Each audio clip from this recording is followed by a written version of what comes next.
Bonjour à tous, amis décodeuses et décodeurs. J'espère que vous allez bien ce samedi matin. Alors, ce matin, je voudrais vous parler d'un article. Enfin, j'en avais parlé un petit peu, il me semble, sur une capsule. Si je reviens aux capsules antérieures, c'était sur la panspermie. Et là, j'aurais voulu vous lire. Alors, je ne vais pas tout lire parce que j'avais dit qu'il y avait 97% de ce code donc ADN qui était étranger. On l'appelle le poubelle ou le trash. Selon Sherbag. Alors il y avait Sherbag et puis un autre chercheur. Mais là, je voudrais vous lire la quatrième partie. Alors j'ai pas lu évidemment les trois autres parties d'avant. Alors les titres, c'était d'ailleurs le premier titre, la première partie, c'était Dieu a-t-il mis effectivement sa signature dans notre ADN. Et vous allez voir que la quatrième partie justement est passionnante parce qu'elle fait le lien avec les mathématiques effectivement sacrées cachées au cœur du vivant. Alors c'est quelque chose d'extraordinaire, vous allez voir, mais un peu complexe à comprendre, c'est pas simple. La panspermie organisée dans l'univers, ça c'est la deuxième partie, par une civilisation très avancée. C'est une probabilité. Pourquoi Dieu ou des extraterrestres auraient-ils donc voulu coder notre ADN? Donc quel but? Et la quatrième partie, qui est la plus passionnante, mais les autres aussi sont très intéressantes bien sûr. Le code du langage de la matrice. La clé de la vie dans l'univers est-elle le 37? Et là, vous allez tomber des nues quand j'aurai lu. Donc, je vous montrerai quelques captures si j'y arrive avec mon portable. Alors, d'ailleurs, je crois qu'il va y avoir un article ensuite sur Matrix, justement, sur le code.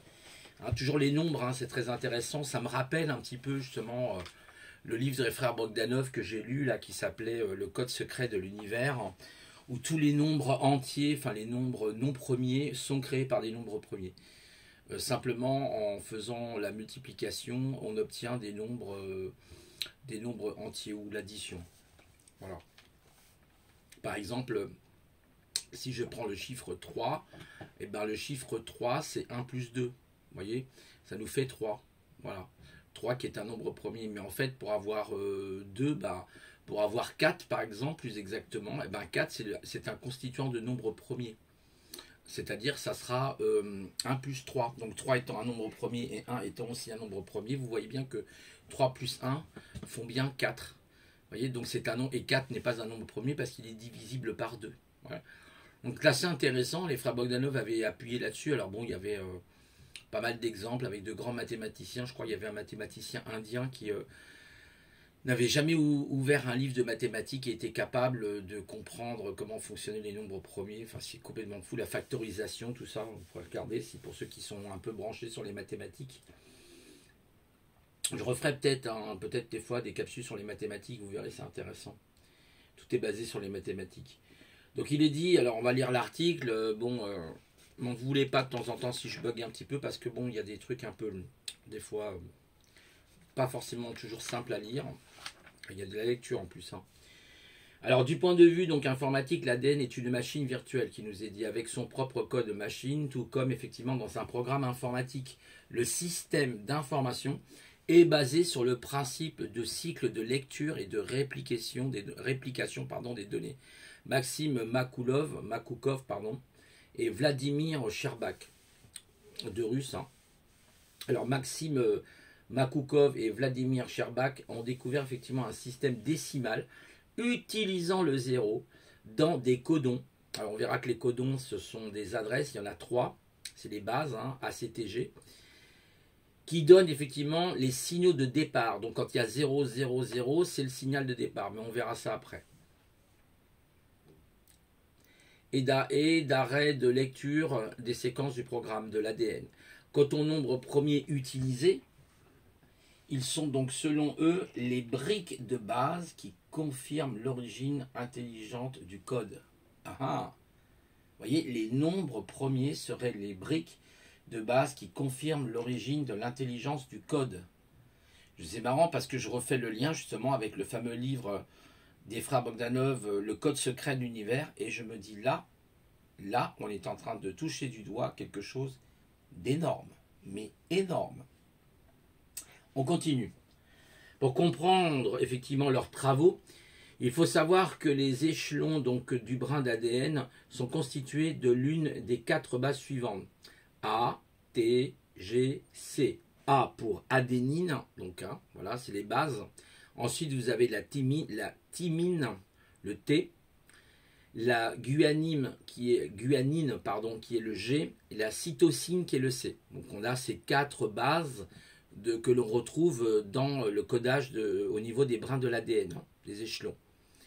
Les bases sont toujours, voyez, lues par groupe de 3. Voilà, c'est là où on y vient. Ils sont lus par groupe de 3. Donc par exemple, ça pourrait être TCG, ATG et ainsi de suite. D'accord ? Les bases sont donc toujours lues par groupe de 3. Elles forment alors ce qu'on appelle un codon. Et chaque codon est interprété comme l'un, effectivement, des 20 acides aminés de l'organisme, dont 9 sont considérés comme essentiels. Vous savez, les acides aminés, d'ailleurs, dans votre alimentation, c'est très important, surtout ces 9. Il y en a 9, hein, mais il y en a plus que ça. Vous avez vu, il y en a 20 au total, ce qui est énorme hein, au niveau de la vie. Et donc, ils sont très importants parce qu'ils sont, voilà, ils sont la base de tout, quoi. C'est eux qui vont jouer sur justement la synthétisation protéinique, etc. Comme il n'y a à chaque fois effectivement que 3 adresses mémoire, hein, donc 3 adresses mémoire, attendez, je tourne la page, hein, possible par codon à 4 valeurs de base. Cela conduit à 64 combinaisons possibles. C'est plus de combinaisons qu'il en faut pour coder tous les acides aminés de l'organisme. Le langage donc de l'ADN est numérique. Vous voyez, il est numérique. Extraordinaire. Mais pas binaire. Attention, c'est-à-dire qu'il n'utilise pas, comme dans le binaire, des 0 et des 1. Ce sont bien des chiffres décimales classiques. On va y revenir de toute façon. Là où effectivement le codage binaire utilise le 0 et le 1 pour travailler, l'ADN utilise 4 positions, T, C, G et A. C'est-à-dire les 4 bases que je viens de vous citer. Cette recette qui émerge donc des triplets de base constitue une sorte de dictionnaire que l'on appelle en biologie moléculaire le code génétique. Voilà, c'est ça votre code génétique, c'est ces codons hein, qui sont ensemble. On appelle ça le code génétique. Ce système permet de codifier donc la transmission d'informations génétiques. C'est complexe, hein, je vous l'accorde, hein, qui au niveau moléculaire seront ensuite véhiculées par les gènes. Son principal donc avantage, c'est qu'il laisse effectivement aussi place à la redondance dans le code. Et c'est justement cette redondance qui pourrait être structurée de manière à laisser l'empreinte incontestable d'une intention délibérée. Ceci étant précisé, nous allons donc voir maintenant comment le code peut être donc interprété sans équivoque, comme la signature d'une forme d'intelligence qui utilise comme métronome le nombre premier 37. Et vous allez voir, on commence à 0, 0, 0, et ensuite 0, 37, et ensuite 0, 74, 111, 111 plus 37, 148, et ainsi de suite. Et vous allez voir, je vous montrerai le schéma. On fera les calculs ensemble, vous allez voir, c'est complètement dingue. Ah là, mais c'est complètement fou. Hein. Je crois, on appelle ça rumeur. C'est Brozovic, je crois. Yuri Brozovic, qui était un mathématicien russe, hein, qui a découvert ce concept-là. Ce nombre est le véritable chef-d'œuvre qui équilibre et régit, voyez, toute la syntaxe décimale du programme, en faisant office de clé d'activation. Précisons, avant d'entrer donc dans la démonstration, que ce chiffre 37 est porté par les nucléons de proline, contenus dans la chaîne d'ADN. Ces nucléons, toujours organisés en chaînes multiples de 37, se comportent comme, voyez, des anneaux décodeurs qui activent le signal artificiel et qui équilibrent tous les blocs de nucléoïdes. Donc le chapelet de codon utilise donc toujours des multiples de 37, c'est-à-dire 111, 222, 333, 444, 555, 666, 777, 888 et 999. Pour exécuter le code. Et nous allons donc voir que cela crée effectivement des caractéristiques si extraordinaires et uniques qu'il est presque impossible qu'il soit apparu là par hasard. Vous imaginez la combinaison possible. Déjà, est-ce que c'est le hasard qui peut faire une chose pareille? Quand on sait que le hasard, c'est quelque chose d'aléatoire. D'accord? C'est comme la possibilité, vous avez 2 livres sur une étagère, en mettant un bandeau autour de vos yeux, quelles sont vos chances de les mettre dans l'ordre?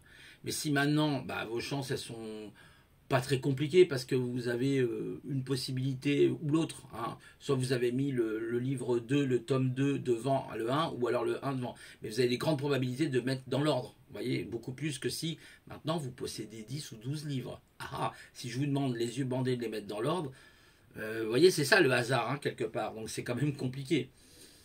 Alors ensuite, on est sous un sous-titre. Pourquoi donc le code est celui d'un programmeur divin? Alors je vous montre. Je vous montre justement. Hop, on y arrive là. Je vais vous montrer ça rapidement. Hop, excusez-moi pour le flou, la mise au point. Voilà, voilà. Ici, vous avez, voyez, la pense permis.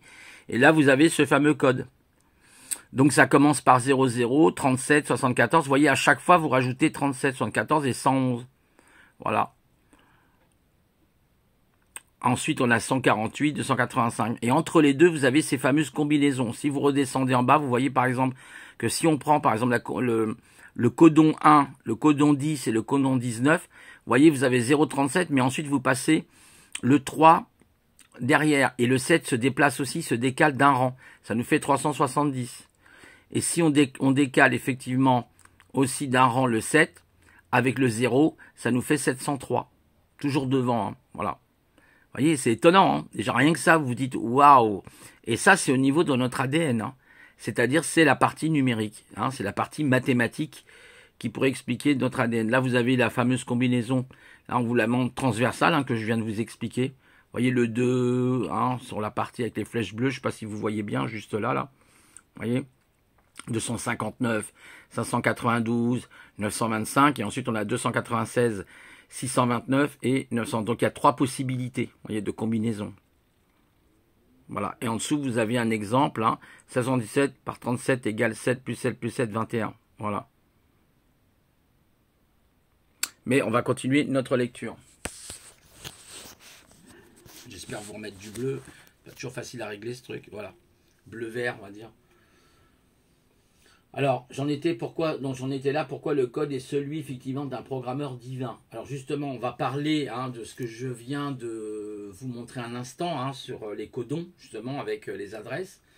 Il est dit donc que l'intégralité de la démonstration réalisée par Maxime Makukov et Vladimir Sherbak peut être téléchargée sur Internet. Alors, notez bien si ça vous intéresse.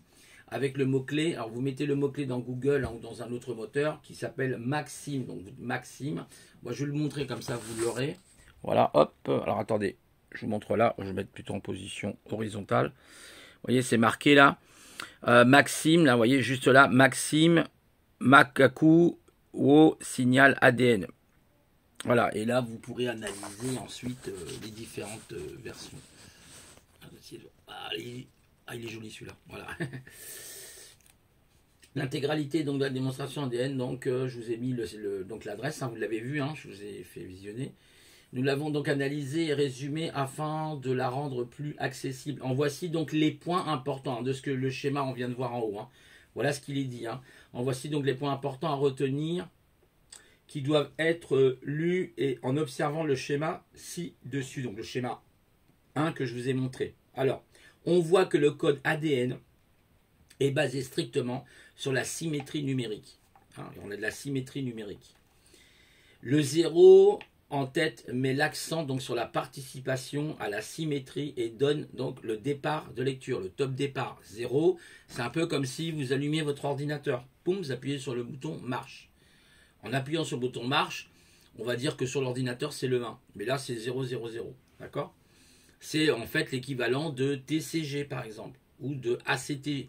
Ça va dépendre des bases qui sont utilisées, parce que là on ne nous montre pas les bases, mais on nous montre, si vous voulez, le codage mathématique de l'ADN. Donc ça c'est très très important. Vous voyez, il y a un codage mathématique, c'est très intéressant. Alors ensuite le 0, donc je viens de le dire, met l'accent sur la participation à la symétrie et donne le départ de lecture. Deuxièmement, lorsque le code s'exécute, à partir du nombre 037, toutes les décimales à 3 chiffres ont des chiffres identiques. 111, 222, 343, je vous l'avais dit tout à l'heure, jusqu'à 999, divisible par 37. La somme donc des nombres avec 3 chiffres indique 111, 222, etc. Donne leur position dans la chaîne. Exemple de 122 donne sa 6e position. Je vous l'avais montré, on peut le remontrer si vous voulez. Vous voyez, si vous regardez, 6e position, on a le 222. Troisième position, on a 111. Voilà, c'est là où il va y avoir le fameux anneau qui va lancer le signal, hein, en quelque sorte, hein, pour coder, etc. Donc, vous voyez un peu la complexité du truc au niveau mathématique. Bah, c'est pas très complexe, en fait. Hein, il suffit d'y réfléchir un peu, de prendre son temps et on trouve. Hein. Il est dit que donc 122, 233, 344, 490 divisibles par 37. Donc ils sont divisibles par 37. La somme donc des nombres avec trois chiffres identiques. Donc en fait on fait 1 par exemple pour 111. On fait 1 plus 1 plus 1, ça fait 3. Donc on est bien à la troisième position. Si je fais 2 plus 2 plus 2 pour 222, on est bien à la sixième position. Et ainsi de suite. Ce que je vous ai montré à l'instant. Donne leur position donc dans la chaîne. Exemple 291, la sixième, 606, la 18e position, etc. Ce qui permet de transformer les multiplications en addition et de simplifier toutes les opérations. Les nombres aux chiffres non identiques sont interconnectés par l'intermédiaire des permutations symétriques. Alors, je sais que ça peut paraître un peu tordu. En miroir, dans les colonnes voisines, voir les flèches bleues sur l'organigramme. Je vous remonte l'organigramme. Et là, vous avez les fameuses permutations que je vous ai montrées tout à l'heure. Là, par exemple, vous voyez, vous avez la flèche bleue. Là, vous avez 259. Et en dessous, bah, qu'est-ce qu'on a? On a permuté les chiffres. Vous voyez, on a fait passer le 9 devant le 2 et le 5 devant le 2. Ce qui nous donne effectivement... Non, c'est le 5, pardon, la deuxième position. J'ai oublié la deuxième position. Ce qui donne 592, parce qu'on permute aussi le 9, hein, sur devant le 2. En fait, on permute le 5 et on permute le 9, ce qui fait effectivement 592. Et ensuite, on va permuter le 9 et on va permuter le 2 devant le 5, ce qui nous fait 925. Et vous avez la même chose de l'autre côté. Voilà. Alors oui, dit comme ça, c'est vrai que ça peut paraître un peu complexe, mais c'est pas si complexe que ça. Hein. C'est pour dire un peu, là, si c'est le hasard qui a fait ça, bah, faudra venir hein, je sais pas, là, il y a quelque chose qui va pas. Enfin, moi, j'ai du mal à croire que ce n'est pas divin, en fait. Les nombres chiffres non identiques sont interconnectés par l'intermédiaire des permutations symétriques. Exemple 259 permute en 529, puis en 952 dans la chaîne, ce que je vous ai montré en génétique, donc nucléaire. On appelle cela la transformation de Rümer. De Rümer, ouais, je pense que c'est Rümer, c'est en russe. Elle permet la détection, voyez, correction des erreurs. Le contrôle donc de la synthèse des protéines, vous voyez, ça joue sur le rôle de la synthèse des protéines et le maintien du cadre de la symétrie du code. La somme donc des trois chiffres identiques de 111 à 999 donne le quotient du nombre divisible par 0,37. Exemple. Si on additionne la position 5 plus 5 plus 5, ça fait 15. Mais 15 multiplié par 37, ça fait bien 555. Vous voyez, si on remultiplie par le premier nombre, hein, c'est ce nombre sacré, en quelque sorte, 37, qui serait ce nombre étonnant, on retrouve en multipliant l'addition de ce codon, hein, en additionnant ces adresses, nous obtenons 15, et bien pour les autres c'est la même chose, c'est le même principe. Le 1, bah, ça sera 1 plus 1 plus 1, ça fait 3, multiplié par 15, etc. etc. Voilà.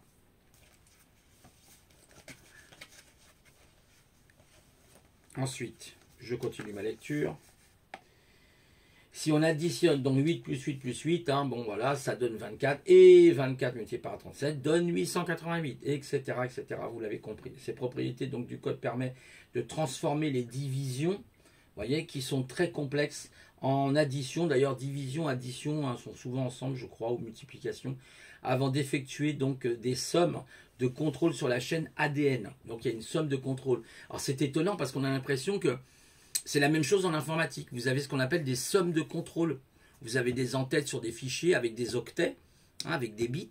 Et de l'autre côté, bah, il faut contrôler la somme. Et si la somme est exacte, ça veut dire que le fichier n'est pas corrompu. Si la somme est différente, vous avez ce qu'on appelle le calcul symétrique en informatique. Si elle est différente, ça veut dire qu'il y a un problème. Il y a eu corruption au niveau du fichier. Parce que l'ordre des numériques du fichier ne sont pas bons. C'est marrant, on retrouve ça, c'est incroyable, mais c'est incroyable. Je vous assure, quand j'ai lu l'article, moi je suis resté figé là. On peut toujours donc penser que c'est la nature qui a mis au point toutes ces propriétés mathématiques, mais il est difficile de rejeter l'idée qu'une certaine forme d'intelligence est à l'origine de ce codage. Vous avez vu le codage comme il est fait. Donc on peut dire, mais il y a quand même quelque chose d'intelligent derrière. Est-ce que c'est le hasard qui a pu permettre tout ça? Ce chiffre 37 qui, rajouté à lui, fait 74 et ainsi de suite. Wow, c'est quoi le truc là? Mais c'est quoi le truc? Incroyable. Donc, Il est dit à l'origine de ce codage, incroyablement fiable, stable, simple et puissant, y compris pour l'utilisation du zéro et des nombres premiers. Regardez autour de vous et vous découvrirez par exemple que les nombres 222, 666 ou 777 ou 999 sont omniprésents. Je vous invite à y prêter attention et à chaque fois que vous apercevez ces chiffres, vous pourrez vous dire comme Néo qui voit le même chat, rappelez-vous dans Matrix, qui voit le même chat noir passer devant lui 2 fois de suite dans le film Matrix. Il avait vu en fait le code source de la matrice. Que effectivement le code de la matrice vient de vous apparaître très brièvement. Le code source est partout autour de nous, en nous, dans la nature, et nous y reviendrons bientôt dans un dossier qui sera qui lui sera complètement consacré. Excusez-moi, je bug de temps en temps. Voilà. Et d'ailleurs, vous avez le signal WOM. Alors, le signal WOM, vous allez voir, c'est intéressant. Je vais vous montrer justement la photo. Il y avait ce fameux signal WOM, je ne sais pas si vous vous rappelez. En fait, c'était les scientifiques. Alors, vous voyez, c'est marqué en rouge, là, WOM, WOM. Et on aurait retrouvé, donc il y aurait eu un signal en 1977 qui a duré, je crois, je ne sais plus combien de temps qu'ils disent. Alors, attendez, c'est marqué en dessous. Je crois que le signal avait duré, vous voyez. C'est marqué, vous voyez. Le signal WOM a été donc enregistré en 1977 par le radiotélescope Big Ear de l'Ohio State University. Il a duré 72 secondes, vous voyez, et ensuite on n'a pas reçu ce message. C'était peut-être effectivement un signe de vie extraterrestre, mais il n'a pas été donc revu ni entendu à ce jour. Son origine reste donc un mystère. Voilà, et puis là vous avez même le jeu de vie, je ne sais pas si vous connaissez, l'automate cellulaire issu du programme du jeu de vie. Je crois que je l'avais ça, le jeu de vie, qui crée la vie à partir de codes binaires, je crois. Voilà. On va continuer la lecture. Alors, j'en étais où? Voilà, là, donc le code source est partout. Voilà, c'est ça, effectivement, dans un dossier qui lui sera complètement consacré. Alors, je rappelle, c'est Icaris, voilà, c'est le magazine Icaris, je vous montrerai à la fin. Alors, il est dit sous les photos, les différentes photos, images, notre ADN donc comporte 97% de gènes dont on ignore totalement la fonction. Ces parties donc inconnues pourraient aussi coder le vivant de plusieurs civilisations extraterrestres. Vous vous rendez compte? En fait, 37 revient fréquemment dans le code. Par exemple, la masse du noyau moléculaire partagé par les 20 acides aminés valent donc 74, soit 2 fois 37. Eh oui, incroyable. Les modèles numériques intégrés dans notre code génétique. Bon, je vous dis, la lecture sera un peu longue. Ça risque de durer un certain temps. Donc la présence de cette intelligence au sein de notre code génétique ne semble rien devoir au hasard, ne s'arrête pas aux mathématiques. En 1966, le mathématicien soviétique Yuri Borisovitch Rumer s'est rendu compte effectivement qu'en appliquant une règle très simple, permuter le T pour le G et le A pour le C, c'est-à-dire les bases, en convertissant effectivement une moitié du code en l'autre, ce qui donnait effectivement dans la molécule des séquences donc palindromiques. Palindrome, c'est un chiffre voilà, que vous pouvez lire dans les deux sens, permettant effectivement de lire la chaîne invariablement dans un sens et dans l'autre. Oh, je suis fort, je ne l'ai pas lu, je vous assure. Je me rappelais que c'était ça le palindrome. Wow, bien dit. Mais je suis un génie, voyez. Voir son ouvrage, effectivement, la systématisation des codons dans le code génétique. Cette cartographie génétique est mathématiquement parfaite et le hasard n'offre aucune explication au code. C'est comme si effectivement les parties chimiques de l'ADN, les bases nucléiques, fonctionnaient comme des lettres dans un langage écrit ou des symboles dans un code informatique. Toutes les lettres comme les mots inscrits effectivement dans un carré magique, peuvent transmettre des informations en fonction de leur disposition et peuvent se lire en tous sens comme dans un palindrome. En 1996, vous avez aussi les mots qui sont palindromes qu'on peut lire dans un sens et l'autre, je crois aussi. Les mathématiques, donc Olga Zakisbayeva, excusez-moi pour le nom parce que moi j'ai des problèmes là,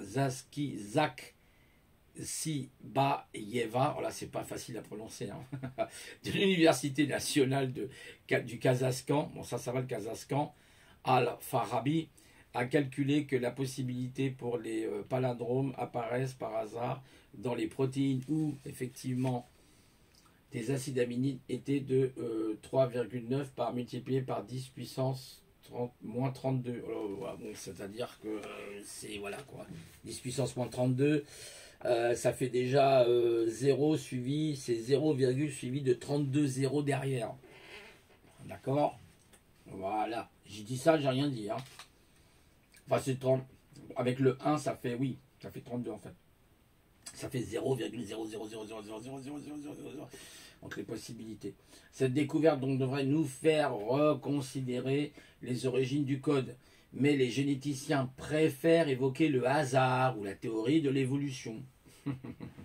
Or, le modèle mathématique émerge de partout et il est cohérent dans tout le code. Ce programme informatique obéit donc à des algorithmes d'une incroyable simplicité avec des arrangements numériques qui favorisent un système de numérotation de base 10, hein, donc base 10, base décimale. Hein, vous avez... Alors ça c'est intéressant si les bases que vous retrouvez, les différents systèmes, hein, vous avez la base 10 et vous avez la base 20 aussi. Il faut savoir que je crois qu'il y a une peuplade qui comptait avec les doigts de pied. Donc ils utilisaient les 10 doigts de leurs mains. Alors, sauf si évidemment la personne elle a un doigt de plus ou un doigt de moins, mais là on va arrêter la plaisanterie là. Mais en fait la base 10, la base 20, c'est parce que vous avez 10 orteils, 10 doigts, voilà. Et vous avez la base 20, vous avez la base hexadécimale, la base 16, vous avez la base octale, la base 8. Je crois que vous avez la base 7 qui existe aussi, et la base binaire, hein, c'est-à-dire les ordinateurs, la base 2, c'est-à-dire 0 et 1. Vous voyez, vous avez différentes bases, hein. C'est intéressant ça, penchez-vous sur ces questions. Si vous aimez les mathématiques, les calculs, c'est très intéressant. Donc les motifs redondants, comme par exemple le chiffre 111, 222, 333, 444, 550, 555, 666, c'est dur de prononcer tout ça, etc., qui apparaissent effectivement systématiquement dans les résultats, sont d'ailleurs la signature de l'intelligence qui est à l'origine. C'est comme si quelqu'un avait laissé apparaître sa marque dans le code et qu'il avait su effectivement à l'avance quel système de numérotation nous utiliserions pour le retrouver. Voici encore une autre découverte incroyable. Le rapport entre la largeur 21 angstrom et la largeur 34 angstrom d'un cycle complet de la double hélice ADN est égal au nombre d'or. Oh, tiens, on retrouve le nombre d'or. On a aussi ce fameux nombre pi. On retrouve le nombre d'or. Vous voyez, alors angstrom, je ne vous parle pas. Hein, alors là, c'est vraiment tout petit. Hein. Je crois que c'est des dimensions qui sont vraiment, mais c'est minuscule. Hein. Et ces agencements donc géométriques obéissent à des rapports connus sous le nom de triangle égyptien ou triplet. Ah, on retrouve un triplet, on retrouve encore la Trinité. Vous voyez, et c'est ce que l'on retrouve aussi hein, quand je vous parle des fois des origines justement vikings, hyperboréennes. On retrouve hein, les trois anneaux effectivement, on retrouve la valnout, les valnout, c'est-à-dire les trois triangles. On retrouve toujours ces triplets. On les retrouve aussi sur les œuvres architecturales justement des cathédrales gothiques. Hein. C'est là qu'on va retrouver ces triplets. Hein. On retrouve ces trinités. Vous voyez, même là. Même les bâtisseurs de cathédrales gothiques avaient mis ces codes. Incroyable. Et notre ADN, c'est pareil. Mais excusez-moi les amis, là c'est du lourd. C'est du très très lourd ce que je suis en train de vous lire. Le triangle donc égyptien au triplet de Pythagore. Vous voyez, le triplet donc pythagoricien, le plus simple, est 3, 4 et 5. Mais il y a aussi 6, 8, 10, 9, 12, 15, etc. qui obéissent au théorème A carré plus B carré égale C carré. Hein, donc on met A qu'on multiplie par lui-même pour avoir sa racine carrée. Ce n'est pas une racine cubique, hein, racine carrée plus B carré est égal à C carré. Voilà, en additionnant A carré plus B carré, on obtient C carré. Cette formule déjà connue des mathématiciens. Intéressant les mathématiques, même si je sais qu'il y en a qui n'aiment pas, mais c'est important si on veut comprendre un petit peu tout ça, quoi. Le code de l'ADN pourrait effectivement intéresser le processus. Excusez-moi, je suis en train de lire quelque chose en dessous. Cette formule, déjà, comme les mathématiciens, je tourne la page, excusez-moi, le temps que je la tourne, de l'Égypte antique, a même effectivement été envoyée sur effectivement les plaques de la sonde Voyager 1, qui a maintenant quitté effectivement le système solaire en direction de l'espace lointain. Comme un témoignage de notre époque intelligence, comme ces instructions codées numériquement, qui répondent d'un point de vue donc géométrique au nombre d'or et qui utilisent les nombres premiers, vous voyez, pour organiser les séquences spécifiques de l'ADN sont-elles apparues? Qui est derrière cette programmation? Qui nous a encodé? Qui a joué avec notre vivant? Les théories matérialistes se sont donc avérées universellement incapables d'expliquer l'origine d'une telle organisation des informations. Ce code est pourtant celui de tout être vivant sur notre planète, dans toute sa diversité et avec toute sa capacité à s'adapter à son milieu. C'est ce que l'on appelle le miracle de la vie, mais c'est en fait surtout celui du nombre 37. Vous vous rendez compte? À partir d'une numérisation 37, on est capable de dire, voilà, il y a un code décimal numérique dans l'ADN. Ce que je viens de vous lire, ce que je viens de vous montrer, etc. Vous y pencherez dessus hein, si ça vous intéresse. Amis décodeurs et amis décodeuses, hein. Il faut décoder tout ça. C'est du décodage, ça. Hein. C'est du code source. Hein. C'est comme ce fameux menhir là, hein, qu'on a trouvé aussi hein, dans le désert. Ils en parlent là d'ailleurs. Le monolithe noir, hein, rappelez-vous ce fameux monolithe noir. Conclusion, voilà, et on arrive à la conclusion, ne vous inquiétez pas, il reste encore une page et demie à peu près, ouais, 2 pages.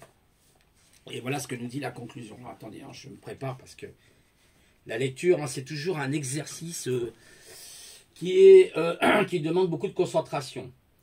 Pour résumer, donc, on pourra dire que Maxime, donc Makoukov, et Vladimir, donc Sherbak, disent avoir découvert que le code génétique pouvait non seulement remplir toutes les fonctions biologiques nécessaires à la vie, mais aussi inclure un message ou un signal intelligent, donc décimal, numérique, en raison de la fidélité avec laquelle la progéniture effectivement d'une cellule peut préserver le code génétique de sa mère. Le signal intelligent, du moins en principe, pourrait donc se perpétuer à travers une espèce vivante pendant des millions, voire des milliards d'années. Les deux scientifiques vont encore plus loin en soutenant que les êtres donc intelligents ont sans doute effectivement désiré communiquer avec nous à travers ce support exceptionnellement fiable offert par la molécule de l'ADN. De tels êtres intelligents, affirment-ils, communiqueraient leur présence en ensemençant effectivement des planètes propices à la vie avec des cellules dont le code génétique contienne des messages ou des signaux intelligents intégrés. Vous vous rendez compte hein, j'avais parlé les probabilités avec la Lune, etc. Pas que la Lune, hein, aussi des météorites, des météores qui pourraient ramener la vie sur Terre. Ou par d'autres procédés. Hein, j'avais parlé des pentigrades, je ne sais pas si vous vous souvenez, je crois que j'en avais parlé dans une capsule sur les pentigrades, qui étaient capables de résister à des températures de plus de 274 degrés, moins 270, plus 154 ou 160 degrés, capables de résister à certains acides. Non mais vous vous rendez compte, on retrouve aujourd'hui, même, regardez, ne serait-ce qu'au niveau bactérien, on retrouve même des vies hein, au fond des océans dans des cheminées de volcans. Dans des cheminées de volcans, vous voyez. Alors, si ces messagers, pourraient être extraterrestres, il y a cependant un autre candidat, c'est Dieu. Celui qui, dans la Genèse, au chapitre consacré effectivement à la création de l'homme, est cité comme étant à l'origine de la conception de la première femme dans le paradis terrestre à partir de la côte d'Adam, à partir donc de son ADN. Et bien que nulle part dans les résultats de recherche les deux, donc kazakhstanais, il ne soit fait effectivement allusion à Dieu. Quiconque donc examine leurs résultats sera amené à penser à lui, car seul Dieu aurait pu faire effectivement ces calculs il y a des milliards d'années et intégrer sa signature dans le code génétique de la vie terrestre. Seul Dieu aurait donc pu savoir quel système de numérotation serait utilisé des milliards d'années plus tard par d'étranges créatures qui comptent sur leurs 10 doigts. Et oui, seul Dieu, évidemment, aurait pu concevoir le code génétique avec une telle simplicité et une telle perfection, permettant de créer ce large éventail de formes de vie sur notre planète. Alors là, bien sûr, je vais m'arrêter un peu, parce qu'on nous parle de Dieu. Vous savez, j'ai un petit peu toujours ce côté avec les religions, etc. Dieu qui veut dire, selon Yves Yves Guerrier, qui veut dire ciel éclairé, hein, c'est le terme Deus, hein, Deus qui veut dire ciel éclairé. Si on peut remplacer Dieu par cette intelligence cosmique, pourquoi pas? Vous voyez, par une forme d'énergie, une intelligence, voilà. Bon, si évidemment le mot Dieu vous percute, mais il y a une intelligence, forcément il y a quelque chose. Mais après, c'est là où j'explique, moi, où les Sumériens auraient expliqué qu'en réalité c'était les dieux, et que parmi ces dieux, il y aurait un dieu qui s'appelait Enki, Odin, Shiva, ou dans d'autres civilisations, il portait un autre nom, qui aurait créé l'homme à partir d'une manipulation génétique. Vous voyez? Donc ça, c'est encore une thèse intéressante, hein. C'est Pietro Buffa qui en parle très bien d'ailleurs. Une fois de plus, la science a trouvé Dieu. Et ce n'est que le début. Il n'y a évidemment sans doute rien à rajouter. Voilà.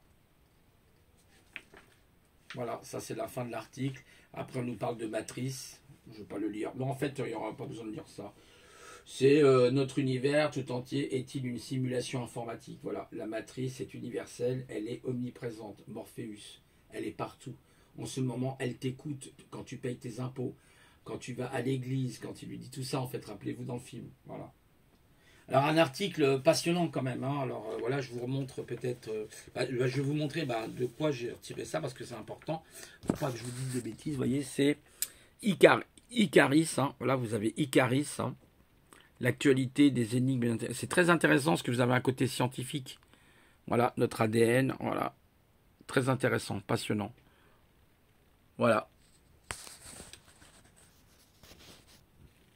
Voilà, donc, hein, ça fait réfléchir tout ça, quand même. Hein, quand vous voyez le nombre 37, et puis à partir de là, on est capable de créer toutes ces combinaisons. Waouh, vous dites, c'est pas le hasard, c'est pas possible. Alors Dieu, oui, si vous voulez. Moi, j'ai rien hein, contre ce concept de Dieu. Après, les religions, c'est autre chose. C'est autre chose, on est d'accord. Ce qui est important, c'est les origines. C'est les origines, pour moi, à la base de qui je suis un Européen, donc je suis un Atlante. Hein, d'ailleurs, il y a une série qui est sortie sur Netflix qui s'appelle Tribes of Europa. Je vous conseille de regarder cette série. Enfin bon, on voit bien les attaques qui sont nommées. Alors il y a un peuple qui s'appelle les Volniks. Et en fait les Volniks, bon, en réalité, ça m'a fait bien rigoler parce que quand j'ai vu les 2 premiers chapitres hier soir, que j'ai regardé, j'ai visionné, wow, ça a tilté dans mon esprit tout de suite les amis, tout de suite. Hein, tout de suite j'ai dit mais oui, les Volviks, c'est-à-dire les Vikings. Et voilà, et d'un seul coup, vous avez des espèces d'Amazones là qui arrivent et qui détruisent ce peuple, qui les tuent, qui les massacrent. Alors ils essayent de se défendre comme ils peuvent, les pauvres. Mais ça se passe en l'an 2074. Alors c'est une espèce de fiction. Alors en 2029, il y a eu un blackout, toute l'Europe était complètement sans dessus-dessous. Et là, il y a eu des tribus qui se sont créées. Et vous avez ce qu'on appelle les origines, hein, la tribu qui s'appelle Origine, tiens, comme par hasard, Origine. Et là, j'ai vu tous les messages dans le film, mais c'est incroyable. Ils se retrouvent dans une espèce de ville après. D'ailleurs, vous voyez la Défense, hein, j'ai vu les tours de la Défense. Alors, on voit les tours de la Défense en 2074 avec des végétaux dessus et tout est détruit autour d'eux. Waouh, c'est un truc de fou, quoi. Voilà. Et donc, cette série-là, encore une fois de plus, c'est une manière indirecte d'attaquer, vous voyez, la tradition. Voyez, c'est comme là, hein, ce que je vous ai lu là sur le code génétique, c'est le triplet de Pythagore, vous voyez, hein, le triplet de Pythagore, comme par hasard, le triplet c'est la Trinité aussi, c'est ce que l'on va aussi retrouver dans les symboliques odiniques, dans l'odinisme, on va retrouver ça, avec la Trinité, et le chiffre 9, 9 comme par hasard, les 9 mondes, vous voyez, le chiffre 9, oh, vous vous dites, c'est pas possible, il y a des liens. Vous retrouvez dans les cathédrales, justement, gothiques, vous retrouvez toute cette symbolique de runes, de différentes runes. Quand vous regardez l'incendie qu'il y a eu Notre-Dame de Paris, hein, dont Victor Hugo avait écrit un chef-d'œuvre, hein, rappelez-vous, et Victor Hugo, d'ailleurs, je pense qu'il était un herméticien, c'est-à-dire qu'il était herméticien dans le sens où il gardait un secret. Vous voyez, mais on retrouve ce même secret dans l'ADN. C'est ça qui est complètement fou. En fait, vous avez une origine. Moi, je crois plus à une origine, enfin à l'origine, c'est-à-dire des traditions que vous retrouvez. Parce que ce monde est tellement devenu matérialiste qu'il a oublié tout ça. Il a oublié tout ce qui est sacré. tout ce qui est mathématiques sacrées. On retrouve le nombre d'or aussi, hein. On nous a parlé, vous avez vu dans ma lecture, on a parlé du nombre d'or. On y retrouve le nombre d'or. Il y a le nombre pi aussi, là on n'a pas parlé, mais il y a le nombre pi. Il y a la suite de Fibonacci. Vous avez dans les mathématiques, vous trouvez des choses incroyables. Les nombres, vraiment, c'est magique. C'est pour ça, moi, bon, j'aime bien les nombres, mais moi, ça me rend fou, ça me fait tourner la tête. J'ai l'impression d'être dans un vortex, hein, dans un vous voyez, tex, hein, tex. Je suis dans un vortex, je suis dévoré par le vortex, en fait. Les nombres vous aspirent, vous rendent fou. Hein, il faut faire attention, hein, les gens là qui aiment bien les nombres, là, j'en connais quelques-uns, c'est super. Mais faites attention à votre mental, hein, parce que les nombres, ça va vous amener dans des trucs... je peux vous dire, qui vont vous rendre complètement dingue. Hein. Vous allez rentrer dans une espèce de simulation.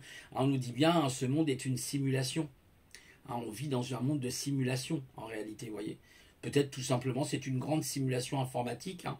Voilà, comme notre code d'ADN, notre code ADN, etc. Avec les 4 bases, hein, que je rappelle, TCGA. Voilà. Vous pensez au TGC, hein. Bon, bref. Le tag c'est, vous imaginez que le RERC est tagué, hein, un moyen mnémotechnique pour obtenir, vous imaginez le RERC, donc la cytonine, et vous dites, c'est le train à grande vitesse, quoi, hein, TGA, quoi. Bref, ouais, bon. Tag, le tag, en fait, vous pensez à un tag. Hein, donc après, vous avez les bases. On a tagué le RERC, voilà. C'est mnémotechnique. Il y a plein de moyens mnémotechniques comme ça, avec des mots crochets, c'est très intéressant. La méthode grecque. Voilà. Donc c'était un petit article que je voulais vous lire. Je sais, j'ai peut-être un petit peu buté par moment, c'est le matin, je ne suis pas forcément très réveillé. J'aurais peut-être dû vous faire ça l'après-midi, ça aurait été mieux. Voilà, écoutez, je vous souhaite une bonne journée, et puis je vous dis à plus tard. Au revoir.